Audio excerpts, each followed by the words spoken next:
let's start. So in chapter 2, it only goes up to 2E. This is 2D, quadrilaterals. I would say the hardest one was 2B. So if you're working on 2B, I get it. It is tricky. It takes a bit of time.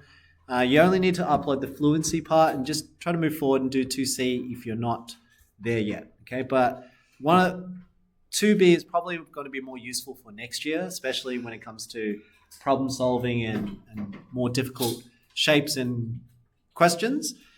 Without 2B, you'll then find that you're limited to your general knowledge of exercise 2A. So knowing 2B then helps you to do quadrilaterals as well. So you do need to know 2B to do 2D well.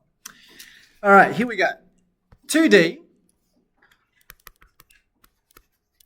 I drew a flowchart because I found that this was one of the ways that students understood it better or memorized them better.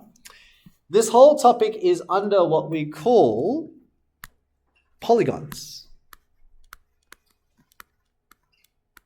Anyone know what polygons mean? Hands up if you know. What's a polygon?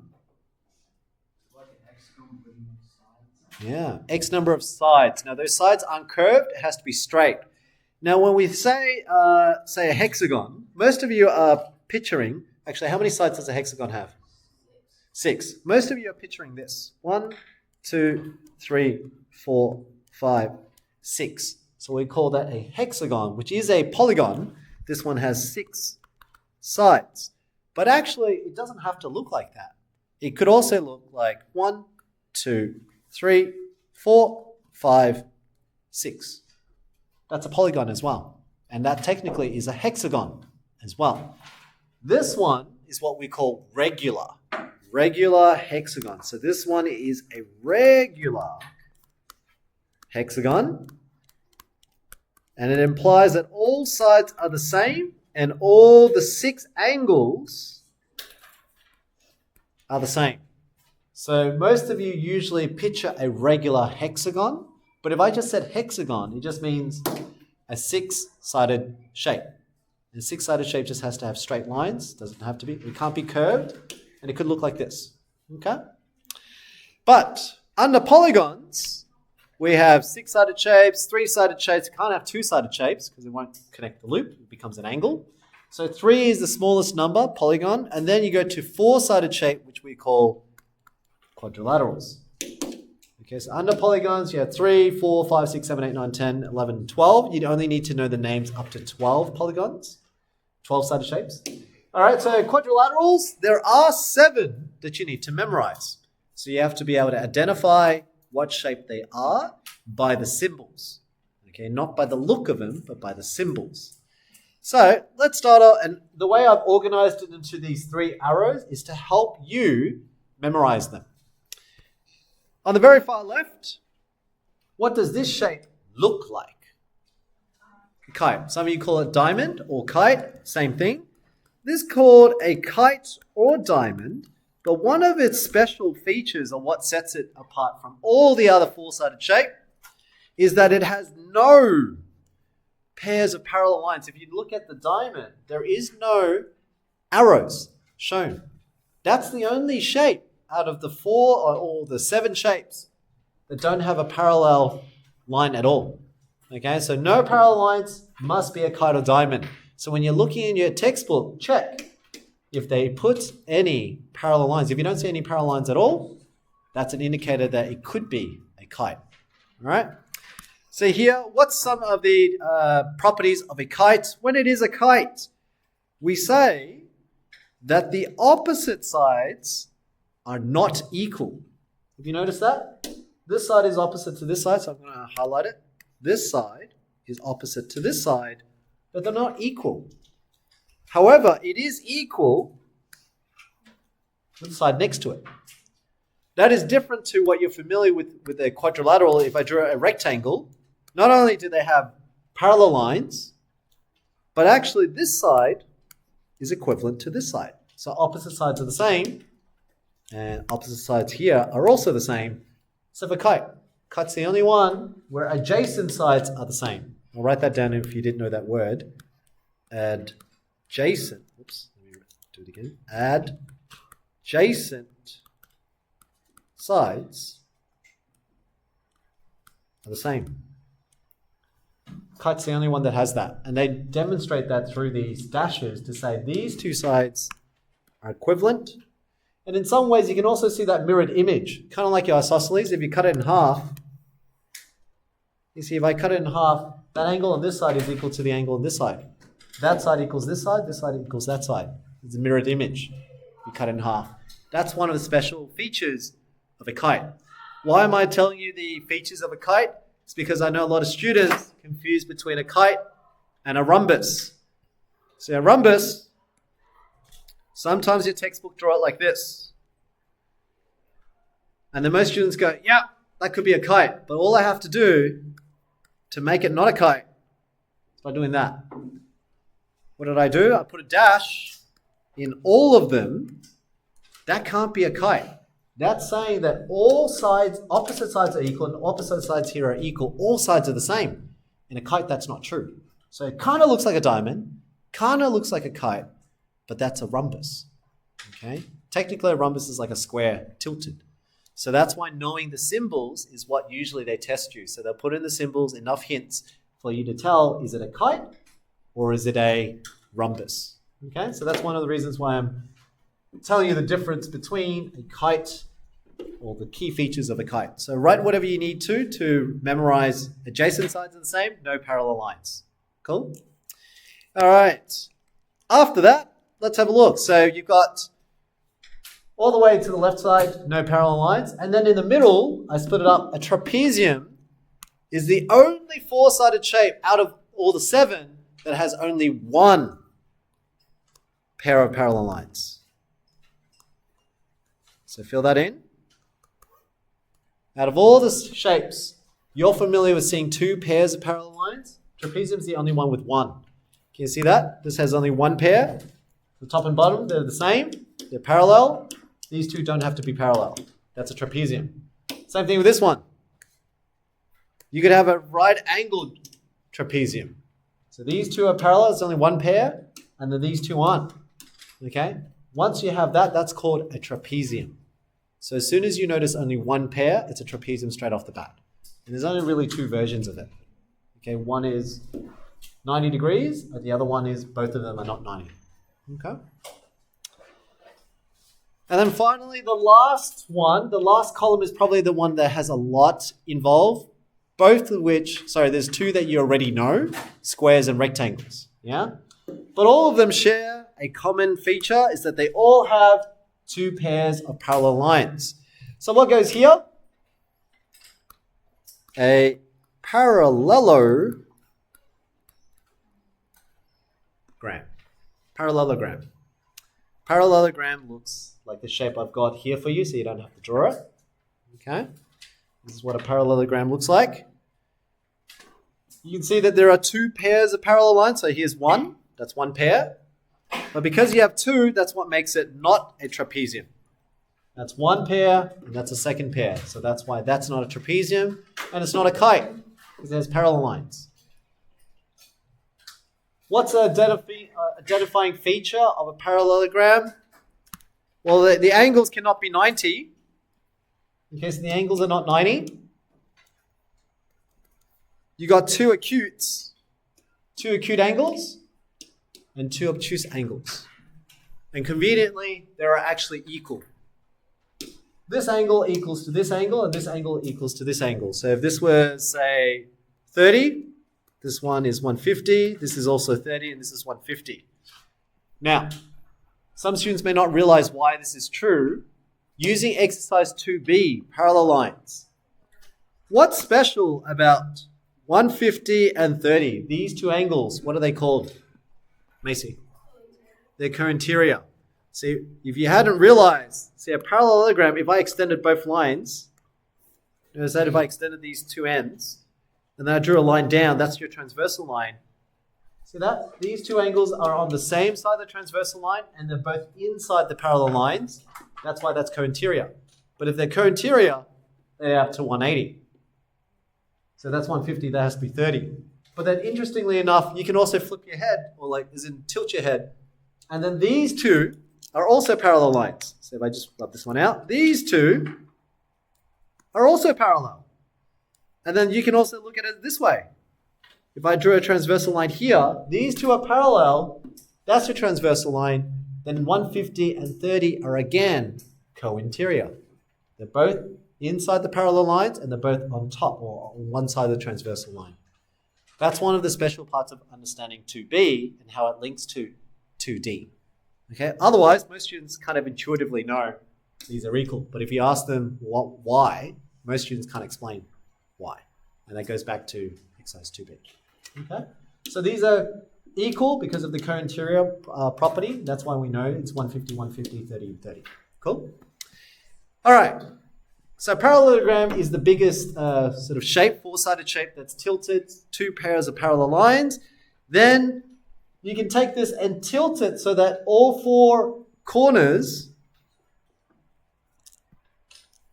they have four equal corners and they're on 90 degrees. So 90, 90, 90, 90. And we know this shape is called? Rectangle. It's got a rectangle. And then if you go a bit further to the right, well, what if I tilted, instead of having four corners that are 90 degrees, so let's say they're not 90, but I have four sides equal. So all these four sides, I'm putting dashes here so you can see. If the four sides are equal, but it's not 90 degrees, what's this one called? So it looks like a parallelogram, but all sides are the same. Angle's not 90 though. Macy? Rhombus, which is the one that looks a lot like a kite. You see, and it's based on the fact that all four sides are the same. And then finally, you take that rhombus, and what if you made it all 90 degrees? So all corners are 90 degrees, and all sides are the same. Then the last one must be a square. All sides are the same. Put in the dashes, because this is what I'll be looking at when you're drawing the diagrams. I'm looking in your homework. Do you know how to use the notations? Now, there is a special part, which I'm not going to prove today, that the diagonals in a rhombus, they have to cross at 90 degrees. Okay, that's a nice fact. If you're doing the enrichment question or the reasoning, that fact will be useful to know. Okay, so in a rhombus, the diagonals intersect at 90 degrees. Okay, that's just a nice fact with a rhombus.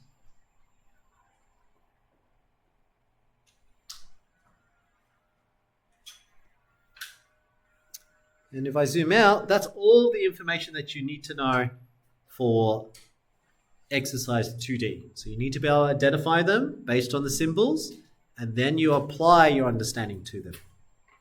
Okay? Symbols are key. When you're drawing them, make sure the symbols are there. All right, flip over the page, and we are now going to do some problems together, see if you can then apply what you've learned so far. Flipping over the page, here we go. Whoops, I should take all of this away. Okay, so you have square, rectangle, kite, rhombus, parallelogram, trapezium, and technically there's an eighth one. If it doesn't fit in any of them, but is a four-sided shape, what do you call it?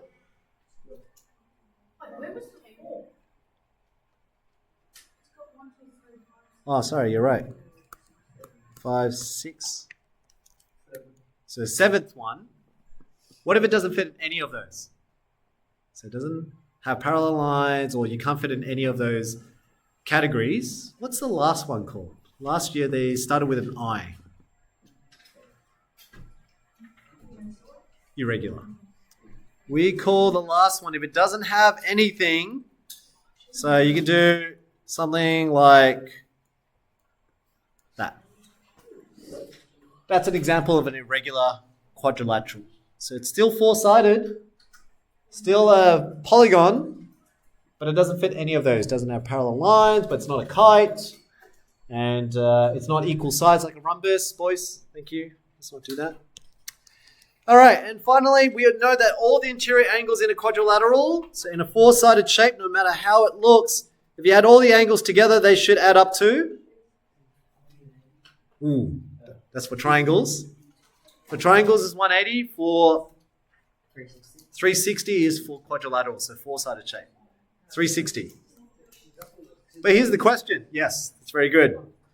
The question I was going to ask, but it seems like Quinn already figured it out. How do we know that it has to be 360? Well, based on the fact that if I cut a quadrilateral from one corner to the other, you get two triangles. If you get two triangles, if we zoom in, see this angle plus this angle plus this angle is 180.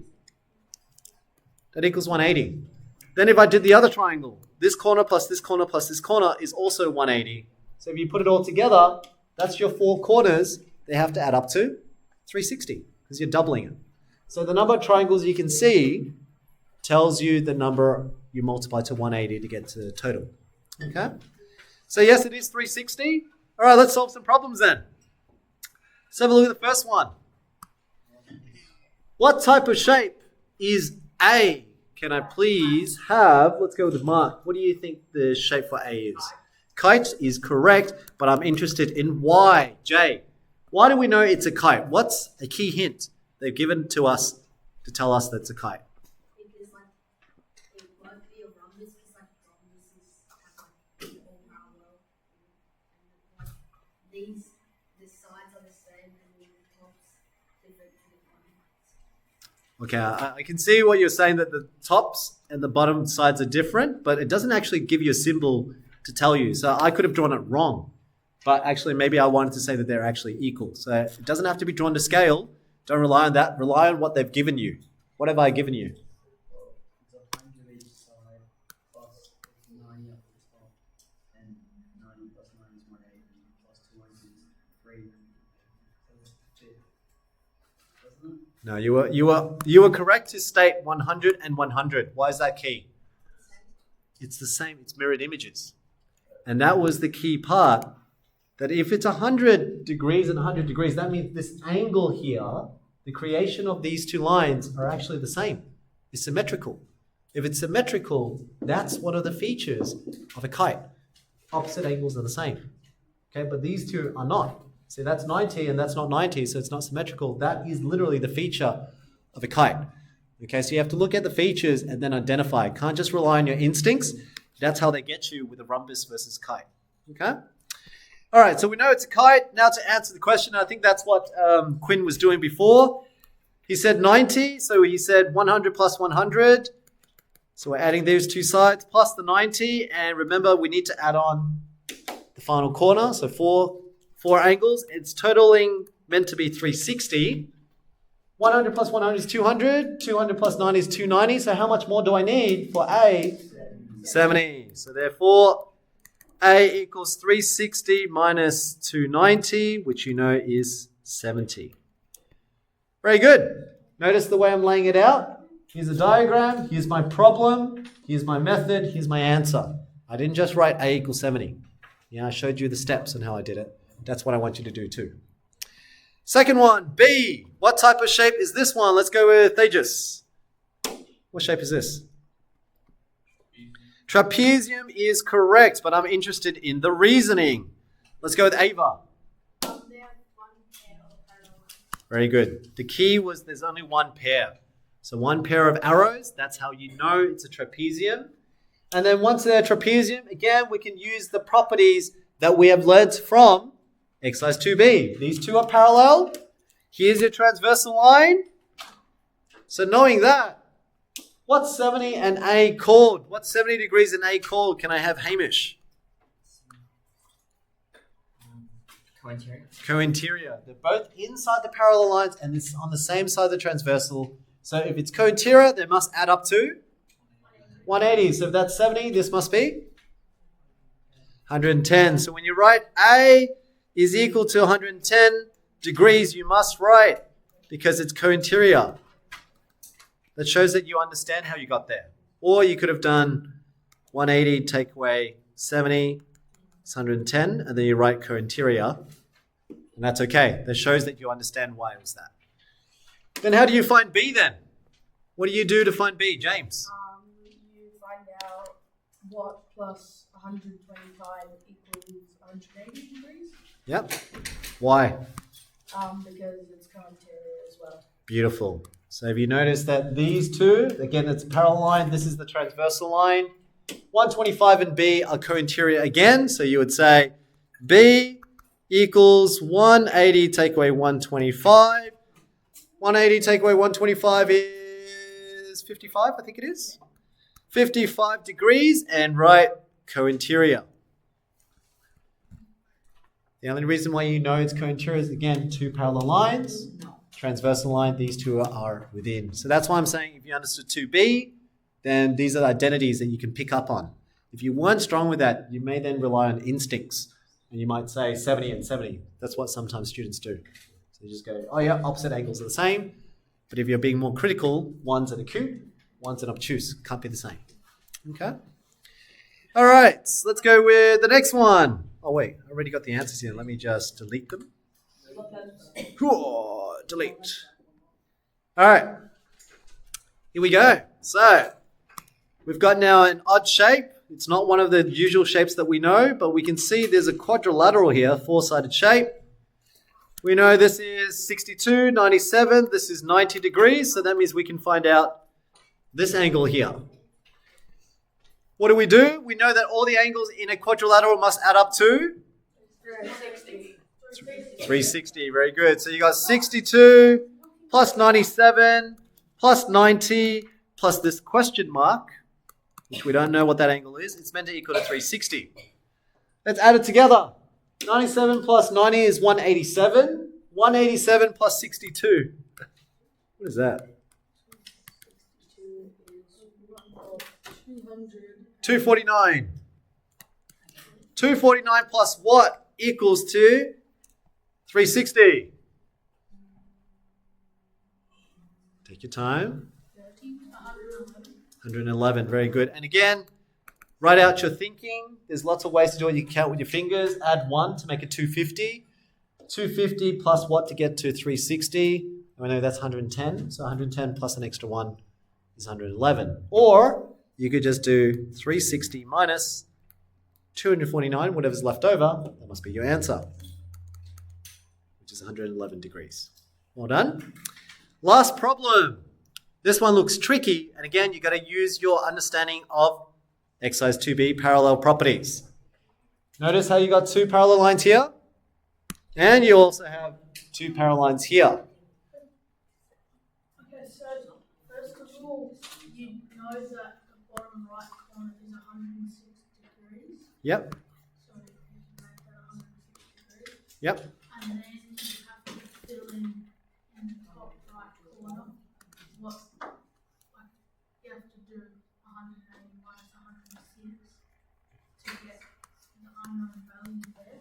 Why is it 180 minus 106? Where'd you get that from? Because there's a parallel line. Yep. And that must add up to 180. Because? Give me a name. So you're right. It needs to add up to 180. What's the name for this? It is co-interior. Very good. So two parallel lines, like you said, I'm going to color in blue. So here's a parallel line, here's a parallel line. Here's your transversal line. That angle 106 that you identified and this little angle up here, they're both on the same side of the transversal line and they're both inside the parallel lines. Yeah, they're between them. So that's the definition of co-interior. But if it's co-interior, these two need to add up to 180, which is why Fraser said, well, let's do 180 take away 106. Leftover is here. So what's 180 take away 106? 74. So this angle here has to be 74 degrees. But that still doesn't tell us the final answer. What's the final answer? A equals? It's an exterior angle, so it would be 106 plus the bottom angle, which is 74. So it'd be 100. Ooh. There was many ways to calculate this. You can actually calculate this one, which is 106 because these are corresponding angles, or straight line, 74 plus 106 makes 180, and then same thing again, 106 plus something to make 180 again. This has to be 74, but I think one of you guys picked up on it. What is the name for 74 and A? What are these two called again? Vertically opposite. Remember they're on both different sides? It's where the intersection is. It's where the cross. Can you see why 2b is so important? If you get it, you can identify it. Otherwise, you do a bit of other calculations to get there. So the better you can identify A and 74, they're technically vertically opposite to one another. They're both acute. And we know, therefore, A must be 74. But I want you to actually write your reasoning. In this case, it's vertically opposite. While 74 over here, that was because it was co-interior. Okay, so if you haven't done 2b, or you're sort of still struggling with that, it's okay. You can still do 2d. You'll find that these ones are easier to do. But once you get to these kind of problems, you do need 2b. 2b, the better you can identify corresponding, alternate, co-interior, and vertically opposite, the easier it is to do those kind of problems. Okay? All right, team, I'm going to stop there. So remember, by the end of this week, I'm looking for 2A, 2B to be submitted. And then 2C and D this week that we've done won't be due until week 8. Yeah, I don't see you until that time, yeah. So week 8 on a Tuesday. So next week is week 7. It's a short week as well because you got Labor Day Monday and you got Thursday Athletics Day. So you don't have Monday, you don't have Thursday next week. Okay, so after today, you get Saturday, Sunday, Monday off. I see you Tuesday, we do 2E.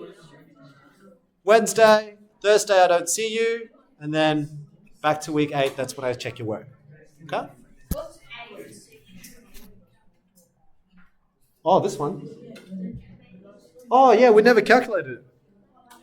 Oh, thank you. This was 111. And then this one must be then 180 take away 111, which is 69. Sorry, thank you. I never answered that question because that's a straight line there. So 180 take away 111 is 69. All right, team, I'll stop there and I'm going to just walk around to see if I can help you with 2B or 2C.